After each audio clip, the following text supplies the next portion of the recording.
حضرت خالد بن ولید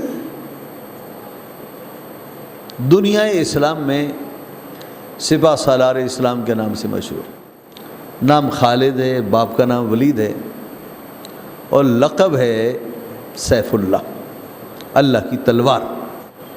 بہت بڑے جنگجو تھے، حربی صلاحیتوں کے مالک تھے۔ وہ صلاحیتیں جو اللہ نے انہیں عطا فرمائیں انتہائی عجیب قسم کی صلاحیتیں تھیں۔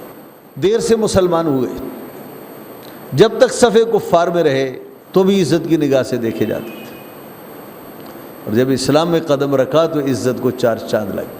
آپ کو معلوم ہے غزوہ احد میں مسلمان بازی لے جا رہے تھے، فتح سامنے نظر آ رہی تھی، ایک دم رخ بدلا، اور وہ خالد ابن ولید کی جنگی صلاحیتوں سے بدلا، اور صحابہ کرام علیہم رضوان فتح حاصل نہ کر پائے خالد ابن ولید کی منصوبہ بندی کی وجہ سے۔ بڑی خطرناک جنگ تھی جنگ احد، ذرا دیر سے مسلمان، اور سبحان اللہ جب اسلام میں آئے تو جو ان سے پہلے غلطیاں ہوئی تھیں ان تمام کا اسلام کی خدمات کے حوالے سے تمام غلطیوں کا ازالہ ہو گیا۔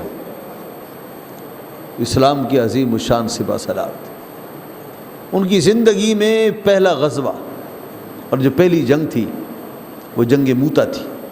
جنگ موتا تھی، جنگ موتا ملک شام میں لڑی گئی۔ بصرہ دمشق سے تقریباً 2.5-3 گھنٹے کے راستے پر فلسطین کی سائیڈ میں ایک علاقہ ہے بصرہ، یہ کس زمانے میں دارالسلطنت تھا، اور یہاں پر بادشاہ روم کا وہ علاقہ جو عرب عیسائیوں کا علاقہ ہے، یہ شہر ان کا دارالسلطنت تھا، دارالحکومت تھا۔ میں نے بصرہ دیکھا ہے، جب میں ملک شام گیا تو میں نے بصرہ کی زیارت کی۔ حضور صلی اللہ علیہ وسلم نے حاکم بصرہ کی طرف اپنے سفیر کو بھیجا، اور سفیر کو وہاں کے ایک آدمی نے قتل کر دیا، شہید کر دیا۔ حضور صلی اللہ علیہ وسلم نے 2000 کی نفری بھیجی مجاہدین کی، ان رومیوں کا مقابلہ کرنے کے لیے اور قتل کا بدلہ لینے کے لیے۔ اس کا سپہ سالار حضور صلی اللہ علیہ وسلم کے لاڈلے عزیز منہ بولے بیٹے حضرت سیدنا زید بن حارثہ تھے۔ حضرت زید بن حارثہ شہید ہو گئے۔ حضور صلی اللہ علیہ وسلم مسجد نبوی میں تشریف فرما، منبر کریم پر ہیں، جنگ کا نقشہ حضور کی نگاہوں میں ہے، اور جنگ کے حالات تفصیل سے بیان فرما رہا۔ حضور کی آنکھوں میں آنسو ہیں، زید بن حارثہ شہید ہو گئے۔ پھر عالم حضرت جعفر بن ابی طالب نے لیا، حضرت جعفر بن طالب کے واقعات میں ہم نے سن لیا، وہ بھی شہید ہو گئے۔ تو آقا اور مولا صلی اللہ علیہ وسلم نے اہل مدینہ کو خبر دی کہ جعفر بن ابی طالب بھی شہید ہو گئے۔ فرمایا اب جھنڈا عبداللہ ابن رواحہ نے اٹھایا ہے، فرمایا لو وہ بھی شہید ہو گئے۔ پھر فرمایا کہ اب جھنڈا خالد ابن ولید نے لیا، فرمایا اللہ کی تلواروں میں سے ایک تلوار نے لیا، اور اللہ اس کے ہاتھ پر فتح عطا فرمائے گا۔ تو خالد بن ولید نے جھنڈا لیا اور اللہ نے فتح مندی سے نوازا، اور فتح مندی یہ تھی کہ صحابہ کرام بڑی تعداد میں شہید ہو گئے۔ خالد بن ولید کا کارنامہ یہ ہے کہ فوج کو سلامتی کے ساتھ واپس لے آئے، اور حضرت خالد بن ولید رضی اللہ عنہ کا زندگی کا پہلا غزوہ ہے، اور اس غزوے کا ایک عجیب پہلو یہ ہے کہ اس دن حضرت خالد بن ولید ایسے جوش کے ساتھ لڑے، ایسی وارفتگی کے ساتھ لڑے کہ 9 تلواریں آپ کے ہاتھ سے ٹوٹی، 9 تلواریں آپ کے ہاتھ سے ٹوٹی۔ یہ کہنا کوئی آسان بات نہیں ہے، ایک تلوار بھی کسی مرد کے ہاتھ سے ٹوٹ جائے تو کیا کہہ رہے ہیں، 9 تلواریں اس دن ان کے ہاتھ سے ٹوٹی، صفوں کو برہم فرما دیتی تھی۔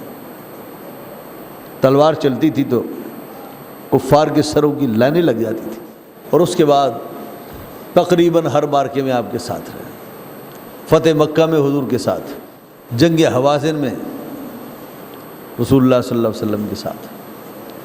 اس کے بعد اسلام میں بڑی لڑائیاں ہوئیں۔ حضرت خالد بن ولید نے 125 جنگوں میں حصہ لیا، 125 جنگوں میں، جس میں مبارک پر 4 انگشت کے برابر جگہ نہیں تھی جہاں تلوار اور تیر کے زخم نہ آئے ہوں۔ جنگ حوازن میں بڑی چوٹیں آئیں، آپ بڑے زخم آئے، حضور صلی اللہ علیہ وسلم نے لٹایا، ان کے زخموں پر حضور نے دم فرمایا، اور دم کرنا تھا کہ ایک دم ٹھیک ہو گئے، جس طرف اٹھ گئی دم میں دم آ گیا، اس نگاہ عنایت پہ لاکھوں سلام۔ اور حضرت خالد بن ولید کی ایک یادگار جنگ یمامہ، منکر ختم نبوت، مسیلمہ کذاب کے خلاف آپ نے جنگ لڑی۔ مسلمانوں کے لیے یہ بڑی آزمائش تھی یہ جنگ۔ اس جنگ کے اشارے قرآن کریم کی آیتوں میں بھی ملتے ہیں، اور اس کی دشواریوں کے بھی اشارے ملتے ہیں۔ مسلمانوں کا پالا بڑی جنگجو قوم سے پڑے گا۔ یہ جنگجو قوم مسیلمہ کذاب کی قوم، 40,000 یا 60,000 کا لشکر تھا اس کے بعد۔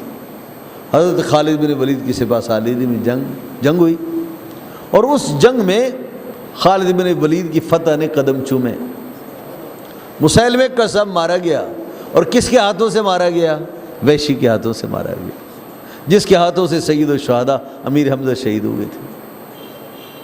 یہ اللہ کے راز ہیں بھائی، ہم نہیں سمجھ سکتے جی، اس دانا و خبیر کے فیصلے ہم نہیں سمجھ سکتے۔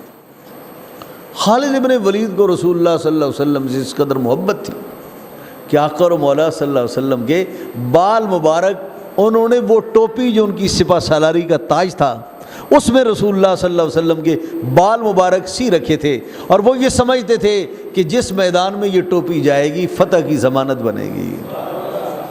چنانچہ جنگ یرموک میں حضرت خالد بن ولید نے، معلوم ہے جنگ یرموک رومیوں نے جنگ کی تھی، اور کتنی فوج تھی؟ 2 لاکھ فوج تھی۔ خالد بن ولید نے فرمایا 4 لاکھ بھی ہو جائے تو الحمدللہ مجھے اس کی کوئی پرواہ نہیں۔ تو خالد بن ولید رضی اللہ عنہ نے وہ جنگ بھی جیتی، اور اس جنگ یرموک میں آپ کی وہ ٹوپی زمین پر گر گئی تھی۔ جب واپس آئے تو ٹوپی سر سے غائب ہے، اور میں اب کیا کیا جائے؟ چنانچہ آپ نے پھر دستے کو مسلح کیا اور ایک زور کا حملہ فرمایا، اور اس حملے کا مقصد صرف وہ ٹوپی کو اٹھانا تھا۔ تو لوگوں کو اعتراض ہوا کہ ٹوپی کی خاطر آپ نے اتنے انسانوں کو داؤ پر لگانا چاہا۔ فرمایا ٹوپی کی خاطر نہیں، اپنے رسول کے بالوں کی خاطر۔ اس ٹوپی کی کوئی عزت نہیں، لیکن اس میں جو اللہ کے رسول کے بال تھے اس نے اس ٹوپی کو معزز بنا دیا تھا۔ اس ٹوپی کو حاصل کرنے کے لیے اور سرکار کے بالوں کو بے ادبی سے بچانے کے لیے میں نے یہ حملہ کیا۔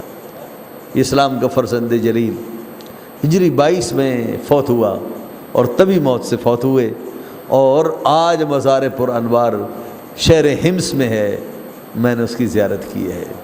بہت بڑی مسجد ہے، اور اس مسجد کے جتنے فانوس ہیں، مسجد اٹی پڑی ہے فانوسوں سے، اور وہ جو فانوس تھے وہ چھوٹی چھوٹی تلواروں سے اٹے پڑے ہیں، تاکہ آنے والے کو معلوم ہو جائے کہ یہ مزار یہاں پر سیف اللہ کا مزار ہے، خالد بن ولید کا مزار۔ مزار پر انوار میں بڑی ہیبت، دیکھنے والا دیکھتا ہے تو ہیبت طاری ہو جاتی ہے، اور قبر مبارک پر اب بھی 2 تلواریں یوں رکھی ہوئی ہیں۔ تو اسلام میں ایسے ایسے جلیل القدر فاتحین اور ایسے سپہ سالار اور ایسے فخر قوم بھی اس امت میں ہوئے ہیں۔ اللہ رب العالمین ان کی تربت اطہر پر کروڑوں اربوں کھربوں بے حد و بے حساب رحمت نازل فرمائے۔